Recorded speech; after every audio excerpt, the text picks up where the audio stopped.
I never thought I would say this, but Toyota might be in a little bit of trouble. For centuries, Toyota was the epitome of reliability. The car that your grandpa swore by, the taxi that clocked in 1,000,000 miles, and the one that survives apocalyptic movie scenes. But 2025 is painting a different picture.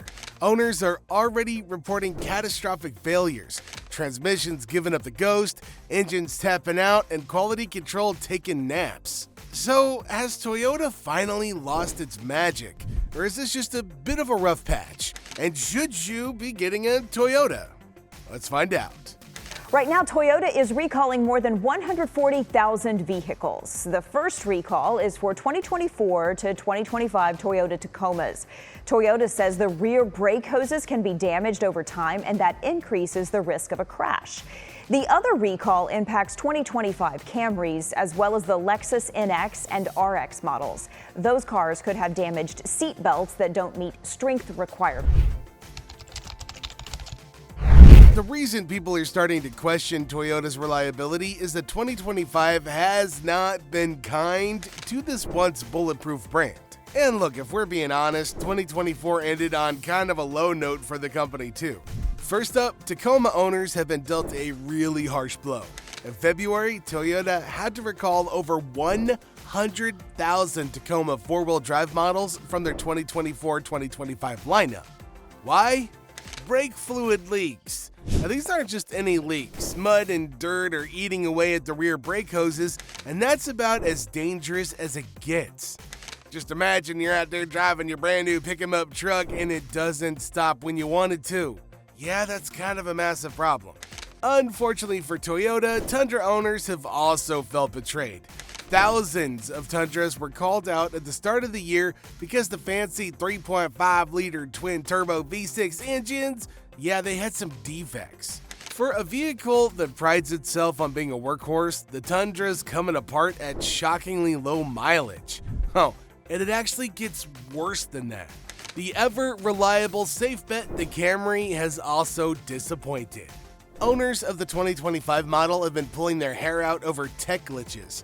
If you've got a 2025 Camry and your CarPlay and Android Auto work, consider playing the lottery because you're super lucky. Most have spent half of their drives trying to just get their phones connected. All in all, Toyota's not the top dog in reliability rankings anymore. Yeah, Consumer Reports dropped Toyota from its top reliability spot with Subaru overtaking the Japanese brand. I mean, hey, don't get me wrong, no car brand is perfect and Toyota definitely isn't expected to be perfect, but they're famous for their reliability and simplicity, and they've absolutely dropped the ball. And it begs the question, what's happening behind the scenes? Why have they fallen so far behind their competition? Well, the first reason has to do with complacency. When you've been as successful as a brand as Toyota's been, then it's pretty easy to get comfy. For most of our lives, Toyota's had an untouchable reputation, and it's been well-deserved because, man, cars just worked from them, didn't they? Not really exciting or flashy, but consistent and efficient as hell. Like Toyota cars were the safe bets. And no matter what happened, you could bet on a Camry to outlive your mortgage, a Corolla to survive just about any kind of apocalypse, and a Tacoma to keep running with 300,000 miles on the clock.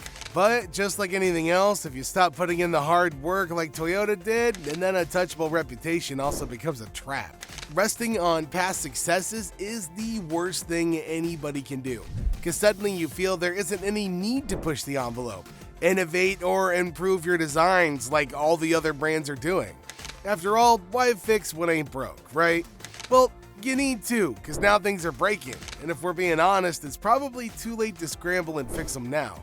The reputation and reliability is on the line, and unfortunately, that's kind of all Toyota had going for it in the first place. There's also another issue at play here, and it's a big one. Toyota is losing its identity. Think about it for a second. If you close your eyes and picture a Toyota product, what would you say is the defining feature? Simplicity, right? Well, that has not been the case with the new look Toyota models. They were famous for keeping things simple, and due to that very reason, their engines were rock solid. When you avoid any unnecessary complications, you get a functional product. That is just not the case anymore though. The The basic tech has been thrown out the window, and it's not a surprise that people miss the older Toyotas. After all, they're still outlasting the new ones. Reputation for reliability on simplicity, and it seems like these new issues are all coming from new practices, new partners, and new components. And look, I blame all this rush technology. Every company wants to offer something different, and for Toyota, that's suicide. Of course, when you cram in more tech without a pathway, it's gonna create some problems. Just look at the 2025 Camry's infotainment system. It's a disaster. Wireless Apple CarPlay and Android Auto are supposed to make things convenient for drivers, but it only ends up making everything more complicated.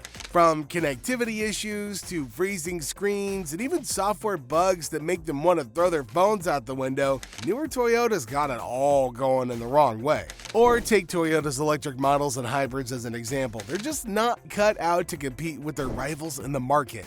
So many owners have reported software malfunctions and battery issues, and a lot of people have already made the switch to something more reliable. We're also not huge fans of the Toyota Safety Sense system. Now, the concept was meant to prevent accidents, but it's only backfired, and it's being called out for false alarms and braking when it shouldn't. And to make matters worse, if that was even possible at this point, Toyota dealerships don't have the faintest idea of how to fix these issues. Now, I don't blame them, it's not their fault. A mechanic can only fix mechanical failures. They can't be expected to diagnose software glitches, and that means that the customers aren't the only ones confused. So, a word of advice to Toyota, maybe stick to what you know. The lifeline of any car giant is their manufacturing standard. Toyota's golden era was actually built on precision, high-quality parts, and strict manufacturing standards. But somewhere along the way, something's changed and cracks are starting to show. Just look at that Tacoma recall. Over 100,000 trucks are called back because of mud and dirt eating away at those brake lines. Think about that for a second. A truck, built for adventure and off-road durability, can literally become a safety hazard just by doing what it was designed to do. That's kind of like buying a waterproof phone that short circuits and catches on fire if it gets wet. And the same goes for the 2025 Tundra too. Owners were complaining about engine failure from day one, and Toyota had no choice but to recall a massive number of the twin-turbo V6 engines. So what's going on here? Well, a big part of the problem is the inconsistency in the manufacturing standards. If you were to invest in a Japanese-built Toyota, there's a great chance you'd still get something that lasts a lifetime. The US and Mexican-built models, though, they're a little bit more defecty. Now, it's kind of interesting because even the Canadian-built Toyotas are holding up a lot better than their US and Mexico counterparts. But the problem is, Toyota's quality is dipped big time. Look, I understand needing to expand a company and I understand cost-cutting measures, but man, that's coming at a price. One that might be a little bit too high to pay because you can't really buy back reputation. So, I know what you're thinking, at this point in time, should you still consider a Toyota? Now, you might be wondering, is Toyota really that bad now? Or is it just a rough patch they're going through? Of course, not every Toyota model is doomed here, but the reality is that you can't blindly trust the brand anymore.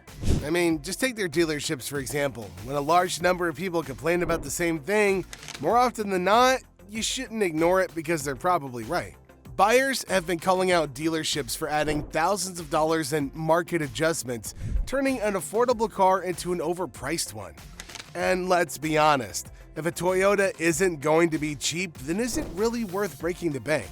Oh, and forget the fact that you're going to get a good resale value. No, there's no chance you're going to enjoy the same perks of selling a used Toyota that people did a decade ago. Their reliability issues and recalls have absolutely ruined potential resale value.